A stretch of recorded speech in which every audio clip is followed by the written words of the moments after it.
সেই জন্য মা কামাখ্যায় এলে জনসাধারণকে উত্ত্যক্ত করে অথবা তাদের থেকে টাকা পয়সা চায় অথবা হাত ধরে টানাটানি করে। তো এখানে যে প্রসাদটা দিয়েছে, এখানে আছে খিচুড়ি, এদিকে একটা পায়েস আর সুজির হালুয়া, কোনো রকম চামচ সিস্টেম নেই।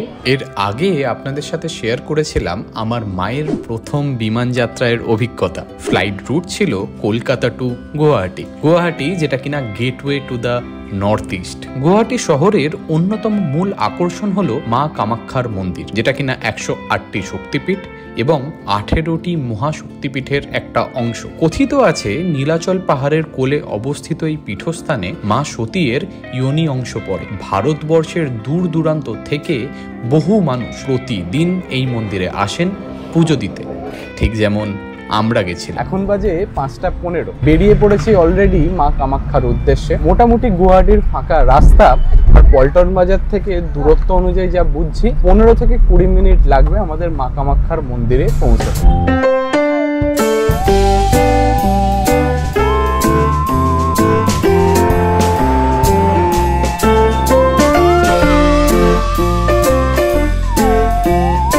মন্দির অব্দি আসার রাস্তাটা কিন্তু বেশ সুন্দর। সকালবেলায় নীলাচল পাহাড়ের যে গোটা রাস্তাটা দেখতে বেশ সুন্দর লাগছিল। বাঁহাতে ওঠার সময় গোটা শহরটা কিন্তু নিচের দিকে তাকালে দেখা যায়। সকাল সকাল একটুখানি কুয়াশা মেশানো, বেশ অ্যাটমসফিয়ারটা যথেষ্ট ভালো। আমাদের গাড়ি আমাদেরকে যেখানে ড্রপ করলো সেখান থেকে হেঁটে একটুখানি উঠতে হবে মেন মন্দিরে যাওয়ার জন্য।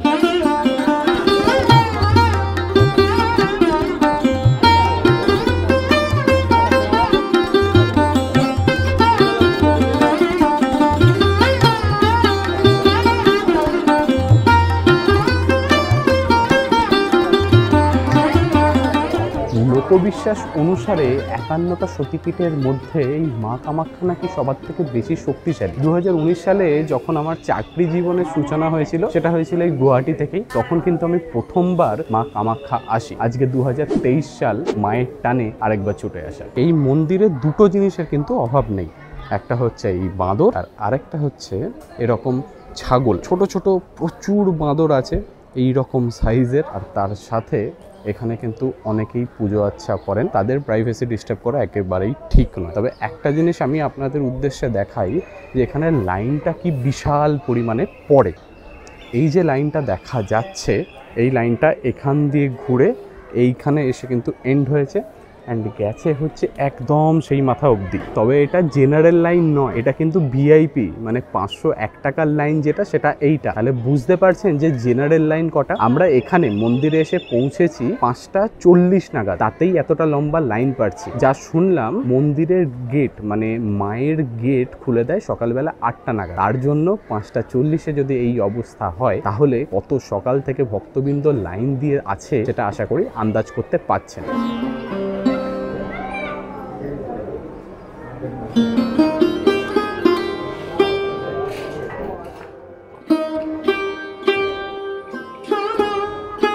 এখানে দু ধরনের লাইন হয়, একটা হচ্ছে জেনারেল লাইন আর আরেকটা হচ্ছে ভিআইপি লাইন। এই যে এখানে লেখা আছে ওয়েটিং হল ফর ডিভোটিস, এইটা কিন্তু হচ্ছে ভিআইপি লাইন, যেটা 501 টাকা দিয়ে টিকিট কাটতে হয়।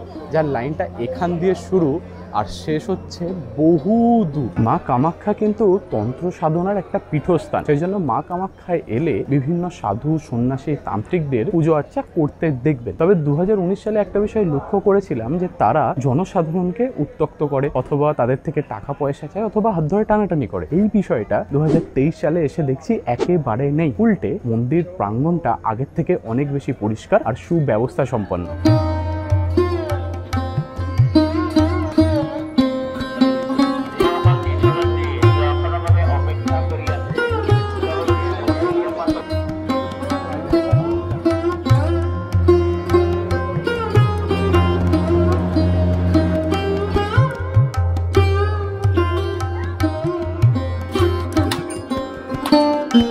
তো একটা ইনফরমেশন আপনাদেরকে দিয়ে রাখি, এই যে ভিআইপি লাইনটা আমি দেখালাম, এই ভিআইপি লাইনের জন্য কিন্তু টিকিট বহু সকাল থেকে পড়ে। 6:20 নাগাদ আজকে আমি এসেছিলাম হচ্ছে শনিবার, 6:20 নাগাদ কিন্তু ভিআইপি লাইনের টিকিট দেওয়া শেষ হয়ে গেছিলো। কারণ মাত্র 200 জনকেই ওরা ভিআইপি টিকিট দেয় একটা লটে।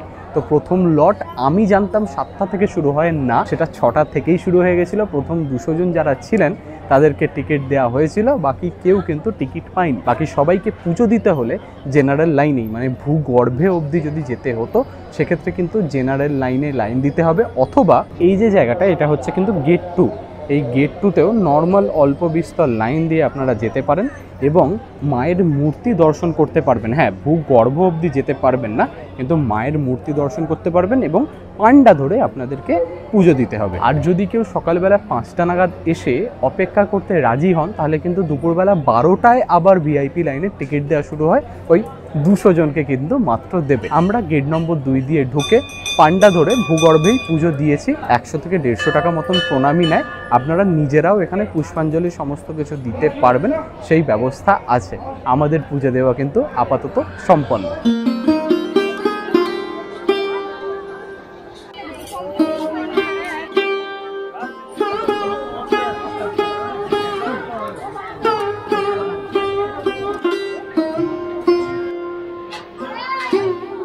তো এখানে যে প্রসাদটা দিয়েছে, এখানে আছে খিচুড়ি, এদিকে একটা পায়েস আর সুজির হালুয়া, এদিকে একটা মোটামুটি যা বুঝতে পারছি আলু কুমড়ো পনির নিয়ে একটা তরকারি, সাথে আছে একটা পাঁপড়, আর এদিকে ছোট্ট একটা পুরি।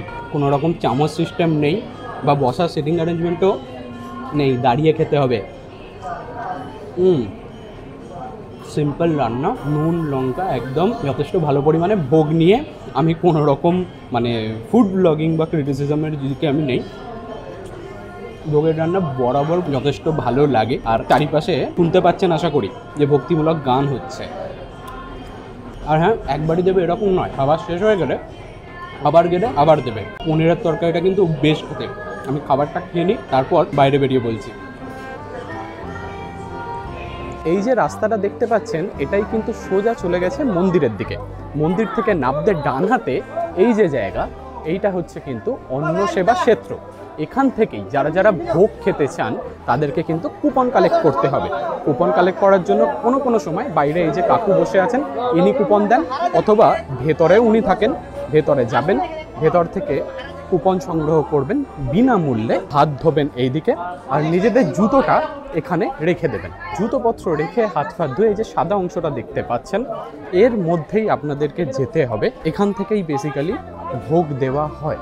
এই যে মানুষজন ঢুকছে, এই বিষয়ে বলে রাখি প্রত্যেকটা মানুষের জন্য কিন্তু একটা করে কুপন, মানে একটা কুপনে একজনই ঢুকতে পারবেন। আর কুপনের জন্য কিন্তু কোনো রকম টাকা দিতে হয় না। কুপন দেওয়া শুরু হয় দুপুর 12টায় এবং ভোগদান পর্ব শুরু হয় কিন্তু দুপুর 12টায় আর চলে দুপুর 3টে অবধি। তাই এর মাঝখানে যারা আসছেন এবং কুপন সংগ্রহ করছেন তারা কিন্তু ভোগ খেতে পারবে। তো অবশেষে ভোগ খেয়েও কিন্তু বেরিয়ে পড়েছি। এই জিনিসটা মানতেই হবে, ভোগ বিতরণের যে গোটা বিষয়টা যথেষ্ট সুন্দরভাবে সাজানো, মানে খুব স্মুথ প্রসেস। মহিলাদের জন্য আলাদা বসার জায়গা, ছেলেদের জন্য আলাদা দাঁড়িয়ে খাবার ব্যবস্থা আছে, তার সাথে চাইলে লোকে বসতেও পারে, সেটা আমি পরে দেখলাম। যথেষ্ট ভালো খাবার দাবার নিয়ে আমি কিছু বলছি না, ব্যবস্থাপনাটা যথেষ্ট সুন্দর। আর বিনামূল্যে সারা বছর এই গোটা জিনিসটা করার জন্য মানে একটা বিশাল বড় ফান্ডিং, তাছাড়া মনের দরকার হয় বলে আমার বিশ্বাস। তো আজকে কামাখ্যা দর্শন এখানেই ইতি করছে ভোগ পর্ব দিয়ে। একটুখানি আলাদা, নর্মাল যেরকম ভিডিও বানাই তার থেকে। সবসময় যে সবকিছু ট্রাভেল অথবা ফুড রিলেটেড হতে হবে এরকম নয়, নিজেদের জীবনের অভিজ্ঞতা তুলে ধরাই আমার মনে হচ্ছে যে একজন ব্লগারের কাজ, অথবা বলা যায় যে নিজেদের কাহিনী গল্পের মাধ্যমে অথবা ইনফরমেশনের মাধ্যমে আপনাদের সামনে তুলে ধরার আমি চেষ্টা করেছি। যদি ভালো লেগে থাকে, যদি নতুন কিছু জানতে পারেন তাহলে কিন্তু কমেন্ট একটা করে যাবেন, আর যদি খুব ভালো লাগে তাহলে কিন্তু একটা লাইক করে যাবেন। চলুন ভিডিওটা আমি এখানেই শেষ করছি। আর যাওয়ার আগে যেটা বলি, আমি মেট্রোপলিটন বয় সাইনিং অফ।